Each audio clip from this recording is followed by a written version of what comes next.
Kamakailan lang, maraming fans ang nagtatanong kung may mga plano na bang mag-propose at magpakasal si Shan Lim kay Kim Chiu ngayong tila tapos na ang kanilang mga tampuhan. Sa mga nakalipas na linggo, hindi maiiwasan ang mga hindi pagkakaunawaan at mga tampuhan sa bawat relasyon. Ito ay parte ng paglago at pag-unlad ng isang samahan. Bagamat may mga hindi pagkakaunawaan ang dalawa, lumalabas na mas matibay at mas malalim ang pagmamahalan nila. Matatandaang sa mga nakaraang panayam, ipinahayag ni Shan Lim na siya ay handa nang mag-propose kay Kim Chiu kapag nararamdaman niyang ang tamang panahon ay dumating. Matagal na silang magkasama at malinaw na nagmumula ang kanilang pagmamahalan sa malalim na respeto at pag-unawa sa isa't isa.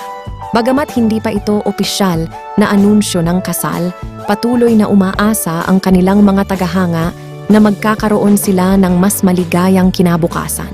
Ang pagpapakasal ay isang personal na desisyon at mahalaga itong gawin sa tamang panahon at para sa tamang mga dahilan.